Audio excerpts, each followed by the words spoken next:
Welcome to another Wall Street Informer production on WSI TV.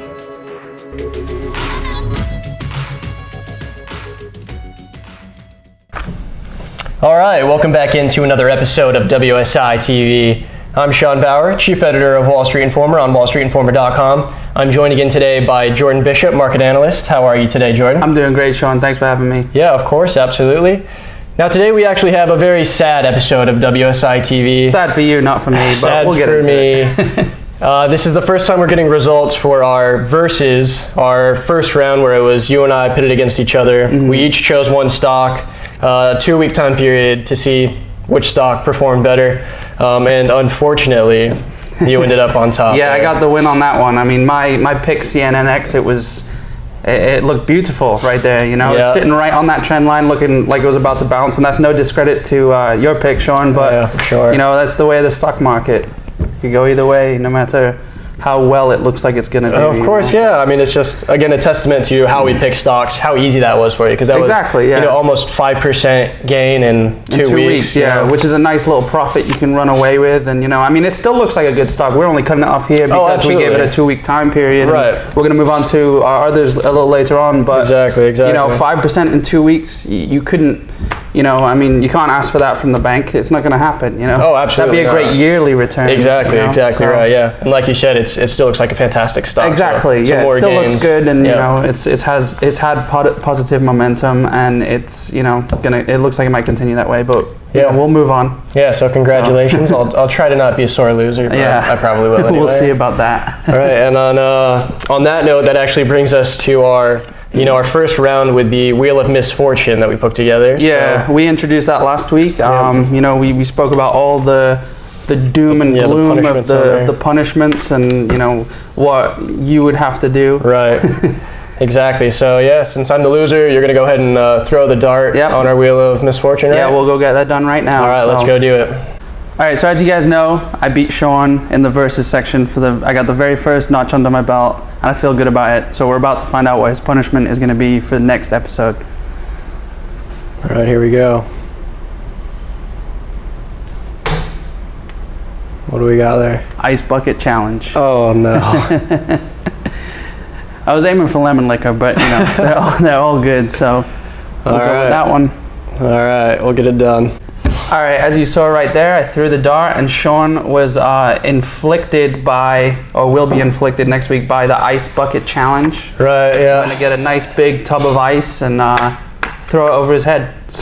Yeah, I'm not to put it bluntly. Not looking forward to that, but we'll be sure to record that for you guys. Yeah, definitely. You'll see it. Check back in next week, obviously, to catch that. But, absolutely. You know, moving forward. Yeah, let's get over that really quick. I'll bounce back with a win that I'm going to go ahead and guarantee right now for our next round of versus. We'll see about that. But of course, if you weren't with us for the first round, whenever we picked our stocks, it's really simple. Jordan and I just pick one stock each. Then 2 weeks we go before we check the final results. Do you want to kick us off with your pick for round 2? Yeah, I guess winners first, right? So. Oh, this is going to be horrible. I got Cloud Peak Energy, CLD. Okay. It's a coal company based out of Wyoming. It's a nice energy stock, which I've been keeping my eye on most of the energy stocks lately, because they're all looking like they're starting to bubble and build up. True. I mean, we'll keep an eye on that. But it's sitting at $5.18 right now. Nice little penny stock. Another penny stock for the penny stock king. You could have guessed that, right? Yeah. So yeah, good luck to CLD and myself. Yeah, well, let's hope not. What are you bringing to the table? I'm going with Altria Group. Okay. It's actually a really big company. A lot of you will already know about the cigarette company, actually. The ticker code is MO. I believe it just closed Thursday at $69.55. And we'll go with these closing prices that we both just discussed. So hopefully Altria is much better than your penny stock. We'll see. I mean, you're going to need all the luck in the world. So. Yeah. Can't lose 2 in a row, that's for sure. That'd be really embarrassing. Yeah. All right, well, let's get through versus, move on to a segment we've already done. We're going to do again now, or around the world in 80 seconds. So again, we're just going to cover some topic from around the world, an opportunity to make money somehow. And we'll put 80 seconds on your mental clock in your head, right? Again, I got it going. I've been practicing all week, counting 80 seconds. All right, it better be perfect, Jordan. Yeah. All right, and kick us off with the all-world index. So basically, we want to take you around the world in 80 seconds. Why not pull up the world's stock chart, right? And I know that Right. sounds a little strange to say, the world stock chart, because you know the world economy isn't like a Yeah, I mean you'll know the Dow Jones or the Nasdaq or the S&P 500. Exactly. This is really kind of a collection of those alongside emerging markets and things like that. Exactly, it includes all the big markets around the world. You know, you got the FTSE 100 in London, London and then the Chinese Nikkei one. Yeah. So yeah, right here we've got all of them in one. And basically, we're just this is a testament to the strength of the economies around the world. And as you can see right now, it's building and building, and hopefully it keeps going. It's not an all-time high. Right. This is the shorter-term chart. If you look at the long-term chart, you will see what Jordan just said, where it's not a new all-time high, but you can see the strength right here. That's obvious. Yeah. I mean, that's I think short-term is a big indication of how something is doing right now in this very moment. You know, so.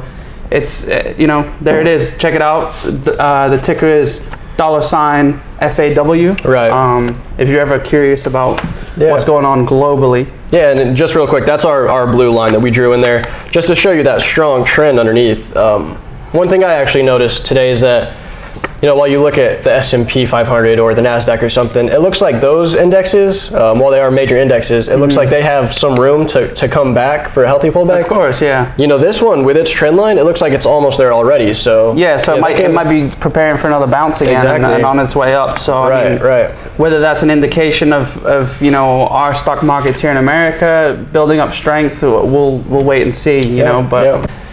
And that brings us to our next section, which is a brand new section we want to introduce, and I'll hand it over to Sean. Yeah, contrarian investor. So we're just going against some mainstream idea here, something that they are all saying. We're saying something completely different because we're looking at the charts, we see the truth, and we want you to make money. So. Yeah, and I mean, this is based off. You'll see in the media they'll say one thing, and it's either completely wrong or it's too late or whatever the case may be.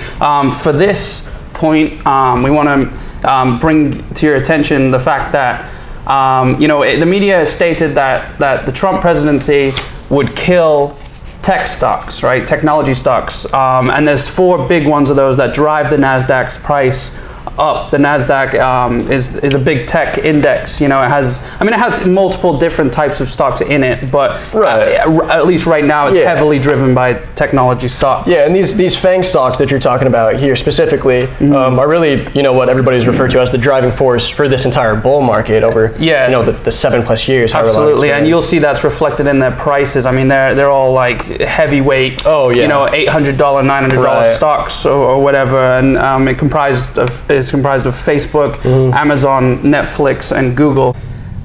And as you can see, these stocks haven't been negatively affected by the presidency of Trump. Right. We saw something like Facebook, for example. I've been tracking relatively closely. That actually dipped below the 200 very, very briefly, and then it's right back up, looking like the strong stock that it is. Yeah, exactly. And as you can see, I mean, we don't know why the media want you to believe these certain things. I mean, a lot of times it's it's for clicks. Yeah, to get their advertising dollars, they need you to click on stuff. Yeah, definitely. But like against the grain in this sense, it's doing the exact opposite of what the media said it would do. Yeah, so. And no sign of slowing down, right? Exactly. Yeah, it's full steam ahead. And I was looking at the chart earlier, and I think it reached 15 all-time high days. Is that right? Yeah, or it was 15 successive high closes in a row, which is insane because I know the Dow Jones is pushing on, but that still hasn't done that in this stint of exactly its success. So yeah, and on that note, I'll actually point out too, we did a rapid fire round I think a couple episodes ago. Yeah. And I asked you if you thought Dow Jones was going to break through that 20,000 mark. Yeah, and it was bumping up against. Said no. Yeah, you said no, not in the near future.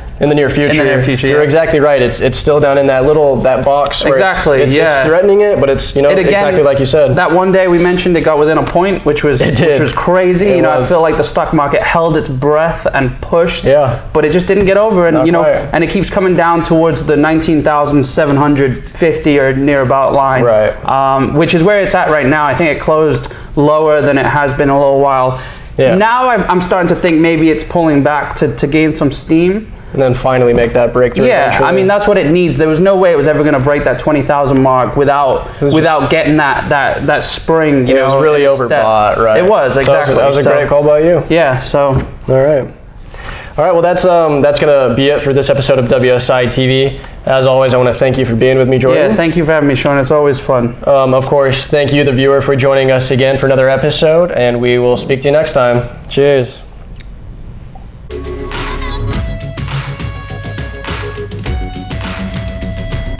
Thanks for watching another Wall Street Informer production on WSI TV. Be sure to visit wallstreetinformer.com, where you can become a member for free and gain instant access to the secrets of market millionaires via the Wall Street Informer Vault. So go ahead and claim this gift for free now at wallstreetinformer.com.